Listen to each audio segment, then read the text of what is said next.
Hi viewers, welcome back അർച്ചന world. ഇത് ഞാൻ വന്നിരിക്കും നിങ്ങളുടെ പേഴ്സൻ്റെ മെസ്സേജ് എന്താണ് നിങ്ങൾക്കായിട്ടുള്ളത് എന്ന് നോക്കാനാണ്. ഇവിടെ എനർജി നോക്കുമ്പോൾ കാണാൻ സാധിക്കുന്നത് ഇവർ ഹൃദയം കൊണ്ടാണ് ചിന്തിക്കുന്നത്. എല്ലാ കാര്യങ്ങളും ഹൃദയം കൊണ്ടാണ് ചിന്തിക്കുന്നത് എന്നാണ് ഇവിടെ കാണാൻ സാധിക്കുന്നത്. ഇവർക്ക് തോന്നുന്നത് നിങ്ങൾ ഇവരെ വിശ്വസിക്കണമെന്നാണ്. അങ്ങനെ വിശ്വസിക്കാൻ പാകത്തിനുള്ള എന്തെങ്കിലും കാര്യം ഇവർ ചെയ്യണമെന്നാണ് ഇവർ ആഗ്രഹിക്കുന്നത്. ഇവർക്ക് ഇവരിൽ നിങ്ങൾക്കൊരു ട്രസ്റ്റ് ഉണ്ടാവണം, അത് മാത്രമാണ് ഇവർ ആഗ്രഹിക്കുന്നത്. പക്ഷേ ഇവരുടെ ഭാഗത്തുനിന്ന് എന്തെങ്കിലും ഒരു തെറ്റ് സംഭവിക്കുക, അപ്പോൾ നിങ്ങളുടെ എല്ലാ ട്രസ്റ്റും അവസാനിക്കും. ആ രീതിയിലാണ് ഇവരുടെ പ്രവൃത്തി.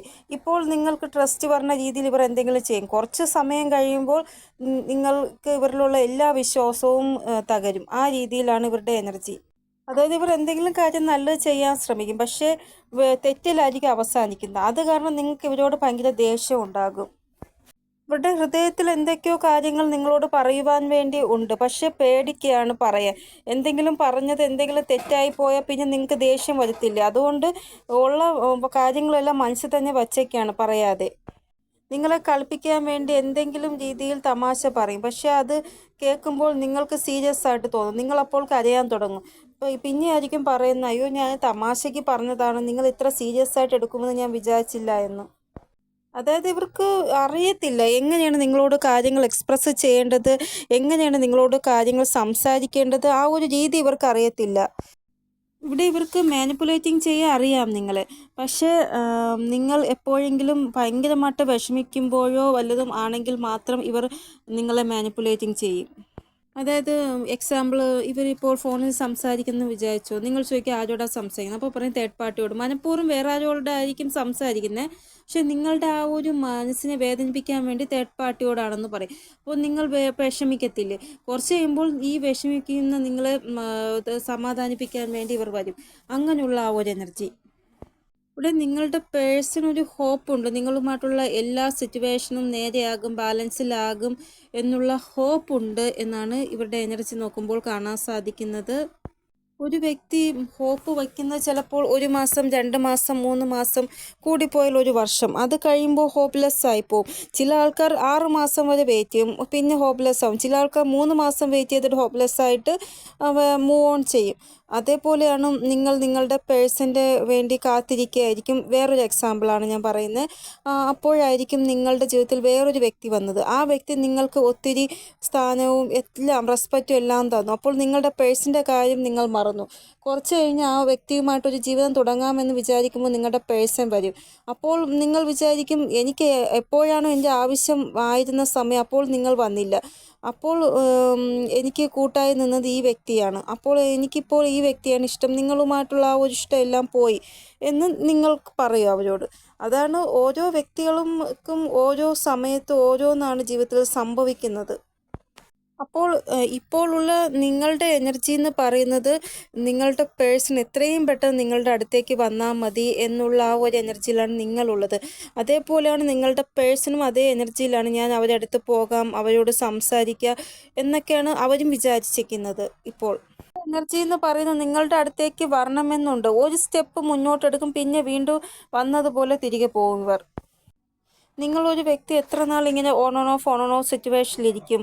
അപ്പോൾ നിങ്ങളുടെ ഭാഗത്തുനിന്ന് ഇവർ ചിന്തിക്കുന്നുണ്ട്, ഞാൻ ഇങ്ങനെ ഒരു സ്റ്റെപ്പ് മുന്നോട്ടെടുത്തിട്ട് 5 സ്റ്റെപ്പ് പിറകിലോട്ടെടുത്തിട്ട് കാര്യമില്ല, എന്തെങ്കിലും ഒരു കാര്യം മുന്നോട്ട് നിന്ന് ചെയ്തേ പറ്റത്തുള്ളൂ എൻ്റെ പേഴ്സണിന് വേണ്ടി എന്നിവർക്ക് ഇപ്പോൾ തോന്നുന്നുണ്ട്. ഇവിടെ ഇവരുടെ സിറ്റുവേഷൻ എന്താണ്, അതായത് ഇവർക്ക് നിങ്ങൾക്ക് വേണ്ടി ആക്ഷൻ എടുക്കാൻ പറ്റുമോ ഇല്ലയോ, എന്താണ് എടുക്കാൻ പറ്റാത്തതിൻ്റെ കാരണം എന്നൊക്കെ നിങ്ങളോട് പറയണമെന്നുണ്ട്, പക്ഷേ പേടിയുമാണ്. നിങ്ങൾക്ക് വേണ്ടി ആക്ഷൻ എടുക്കണമെന്നുണ്ട്, പക്ഷേ ഇവിടെ ഇവരുടെ ഈഗോയാണ് ഇവിടെ തടസ്സമായിട്ട് നിൽക്കുന്നത്. ഭയങ്കരമായിട്ട് ഈഗോ ഉണ്ട് ഇവർക്ക്. ഇപ്പോൾ ഒരു പക്ഷേ നിങ്ങളുടെ പേഴ്സൺ നിങ്ങളോട് പറയുകയാണ്, എനിക്കിപ്പോൾ സ്റ്റാൻഡ് എടുക്കാൻ പറ്റത്തില്ല, നിങ്ങൾക്ക് വേണ്ടി ആക്ഷൻ എടുക്കാൻ പറ്റത്തില്ല എന്ന് ഇപ്പോൾ നിങ്ങളോട് പറയുകയാണ് എങ്കിൽ നിങ്ങളപ്പോൾ ചോദിക്കും, പിന്നെ എന്തിനാ എന്നെ ഇട്ട് വെയിറ്റ് ചെയ്യിപ്പിച്ചത് എന്ന് നിങ്ങൾ ചോദിക്കും. അപ്പോൾ ഇവർ വന്ന അതേ സ്പീഡിൽ തന്നെ തിരികെ പോകും നിങ്ങളുടെ ലൈഫിൽ നിന്ന്. അതായത് ഇവർക്ക് തോന്നുന്നത് നിങ്ങളുടെ മുന്നിൽ ഒരു ഇമേജ് ഉണ്ട് ഇവർക്ക്. ആ ഒരു ഇമേജ് എന്ന് പറയുന്ന റഫ് ആൻഡ് ടഫ് അല്ലെങ്കിൽ സ്ട്രോങ് ആണ്. അത് ഒരിക്കലും തകർക്കുവാൻ ഇവർ ആഗ്രഹിക്കുന്നില്ല.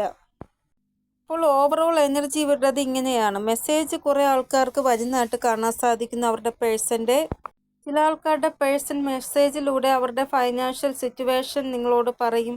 ചില ആൾക്കാരുടെ പേഴ്സൺ നിങ്ങളെ ഇലൂഷനിൽ അങ്ങോട്ടും ഇങ്ങോട്ടും കറക്കിപ്പിക്കുന്നതായിട്ട്, അതായത് സ്നേഹവും മാനിപ്പുലേറ്റിങ്ങും ഇലൂഷനും എല്ലാം ക്രിയേറ്റ് ചെയ്യിപ്പിക്കുന്നതായിട്ട് ഇവിടെ കാണാൻ സാധിക്കുന്നു. അതായത് നിങ്ങൾ ഇവരുടെ ഭാഗം വിശ്വസിക്കണം. ആ രീതിയിൽ ഉള്ള എന്തെങ്കിലും രീതിയിൽ കറങ്ങി തിരിഞ്ഞൊക്കെ സംസാരിക്കുന്നതായിട്ടുള്ള ആ ഒരു എനർജി ഇവിടെ 22 തൊട്ട് 25% ആൾക്കാരുടെയും പേഴ്സൺ വന്നിട്ട് പാഷനേറ്റീവായിട്ട് നിങ്ങൾക്ക് വേണ്ടി ആക്ഷൻ എടുക്കുന്നതായിട്ടാണ് കാണാൻ സാധിക്കുന്നത്. അവർക്ക് നിങ്ങൾ തന്നെ വേണം അവരുടെ ജീവിതത്തിൽ. അതിന് വേണ്ടി എത്ര വരെ പോകാൻ അവർക്ക് ഒരു കുഴപ്പവുമില്ല. അത്രമാത്രം പാഷനേറ്റീവാണ് അവർ. അങ്ങനെയുള്ള ആൾക്കാരുടെ പേഴ്സൺ ആക്ഷൻ എടുക്കുന്നതായിട്ടാണ് ഇവിടെ കാണാൻ സാധിക്കുന്നത്. ഇനി മെസ്സേജ് നോക്കുകയാണ് എങ്കിൽ നിങ്ങൾ തമ്മിലുള്ള ആ ഒരു ജോഡി എന്ന് പറയുന്നത് ഇവർക്ക് തോന്നുന്നത് ഭഗവാൻ ക്രിയേറ്റ് ചെയ്ത ജോഡികളാണ് നിങ്ങൾ രണ്ടുപേരും എന്നാണ് ഇവർക്ക് തോന്നുന്നത്. ഇവർക്ക് നിങ്ങളോടുള്ള ആ ഒരു സ്നേഹം ഒരിക്കലും പറയാൻ പറ്റത്തില്ല. അത്രമാത്രം സ്നേഹമാണ് ഇവർക്ക് നിങ്ങളോടുള്ളത് എന്നാണ് ഇവിടെ പറയുന്നത് നിങ്ങളുടെ പേഴ്സൺ. നെക്സ്റ്റ് മെസ്സേജ്, നിങ്ങൾക്കിടയിലുള്ള ഈ ഒരു ദൂരം ഇവർക്ക് ഒട്ടും തന്നെ സഹിക്കാൻ പറ്റുന്നില്ല എന്നാണ് ഇവർ പറയുന്നത്. അതായത് ഇനി ഇവർക്ക് വെയിറ്റ് ചെയ്യാൻ പറ്റത്തില്ല എന്നുള്ള ആ ഒരു ഇതാണ് ഇവിടെ കാണാൻ സാധിക്കുന്നത്. എത്രയും പെട്ടെന്ന് നിങ്ങളുടെ അടുത്തേക്ക് വരണം എന്നാണ് ഇവിടെ കാണാൻ സാധിക്കുന്നത്. ഫസ്റ്റ് മെസ്സേജ്, ഇവർ ഒരിക്കലും നിങ്ങളെ നഷ്ടപ്പെടുത്തുവാൻ ആഗ്രഹിക്കുന്നില്ല. നിങ്ങൾ ഒരിക്കലും ഇവരെ മറക്കരുതും എന്ന് ഇവർ പറയുന്നു നിങ്ങളോട്. അതായത് ഇവരുടെ ലൈഫിൽ നിന്ന് നിങ്ങൾ വിട്ടു പോകുന്നത് ഇവർക്ക് ഒരിക്കലും സഹിക്കാൻ പറ്റത്തില്ല എന്നാണ് ഇവർ പറയുന്നത്. ഇവിടെ നിങ്ങൾ വളരെ ക്യൂട്ടാണ് എന്നാണ് ഇവർ പറയുന്നത്. നിങ്ങൾ ഇവരുടെ കണ്ണുകളിൽ നോക്കുമ്പോൾ ഇവരുടെ ഹൃദയം അടിക്കുവാൻ തുടങ്ങും വളരെ ഉച്ചത്തിൽ എന്നാണ് ഇവർ പറയുന്നത്. നിങ്ങളുടെ കണ്ണുകൾ ഇവർക്ക് ഭയങ്കര ഇഷ്ടമാണ്. ചിലപ്പോൾ ഈ ഒരു കാര്യം നിങ്ങളോട് നേരിട്ട് തന്നെ നിങ്ങളുടെ പേഴ്സൺ പറഞ്ഞിട്ടുണ്ടാവും, നിങ്ങളുടെ ഐസ് എനിക്ക് ഒത്തിരി ഇഷ്ടമാണ് എന്ന്. നെക്സ്റ്റ് മെസ്സേജ്, നിങ്ങളും നിങ്ങളുടെ പേഴ്സണും തമ്മിൽ ഇപ്പോൾ വളരെയധികം ഡിസ്റ്റൻസിലാണ് ഉള്ളത് എങ്കിൽ നിങ്ങൾ തമ്മിൽ പിണങ്ങിയാണ് ഇപ്പോൾ ഇരിക്കുന്നത് എങ്കിൽ അങ്ങനെ എന്തെങ്കിലും ആയിക്കൊള്ളട്ടെ. പക്ഷേ ഇവിടെ നിങ്ങൾ തമ്മിലുള്ള ആ ഒരു അകൽച്ച ഇവർക്കൊട്ടും പറ്റുന്നില്ല സഹിക്കാൻ. എന്ത് കാരണവശാലും എനിക്ക് പറ്റുന്നില്ല ഈ ഒരു അകൽച്ച. എത്രയും പെട്ടെന്ന് അകൽച്ച മാറി ഒന്നാകണമെന്നാണ് ഇവർ ആഗ്രഹിക്കുന്നത്. പക്ഷെ ഇവിടെ ഇവർക്കൊരു ഹോപ്പുണ്ട്. എത്ര അകൽച്ച ഉണ്ടായാലും നമ്മൾ തമ്മിൽ ഒന്നാകും എന്നുള്ള ഹോപ്പ് ഇവർക്കുണ്ട്. നേരത്തെ ഞാൻ പറഞ്ഞില്ലേ, ഒരു ഹോപ്പിൻ്റെ പുറത്താണ് ഇവർ ഇപ്പോൾ ഉള്ളത്. എനർജി നോക്കുമ്പോൾ കാണാൻ സാധിക്കുന്നത് ഇവിടെ നിങ്ങൾ തമ്മിൽ ഒന്നാകുമെന്നുള്ള ഹോപ്പാണ് അവരെ മുന്നോട്ട് ജീവിപ്പിക്കുന്നത് എന്നാണ് ഇവിടെ കാണാൻ സാധിക്കുന്നത്. കൂടാതെ ഇവരുടെ ലൈഫിൽ നിങ്ങൾ എന്തോ ഒരു മിറാക്കിൾ ചെയ്തു. അതുകൊണ്ട് തന്നെ നിങ്ങളിൽ നിന്ന് ദൂരെയാണെങ്കിൽ ആ ഒരു തോന്നൽ ദൂരെയാണ് എന്നുള്ള തോന്നൽ ഫീലാകുന്നില്ല. എപ്പോഴും നിങ്ങൾ ഇവരുടെ കൂടെ ഉണ്ട് എന്നാണ് ഇവർക്ക് തോന്നുന്നത് എന്നാണ് ലാസ്റ്റ് മെസ്സേജ്. അപ്പോൾ ഇതാണ് ഇന്നത്തെ റീഡിംഗ്. നിങ്ങൾക്ക് എന്തെങ്കിലും ഗൈഡൻസ് കിട്ടിക്കാണുമെന്ന് വിചാരിക്കുന്നത് റീഡിങ്ങിലൂടെ. ഇനി ഒരു പുതിയ റീഡിങ്ങുമായി വരുന്നത് എല്ലാവർക്കും ബൈ. ഓം നമഃ ശിവായ.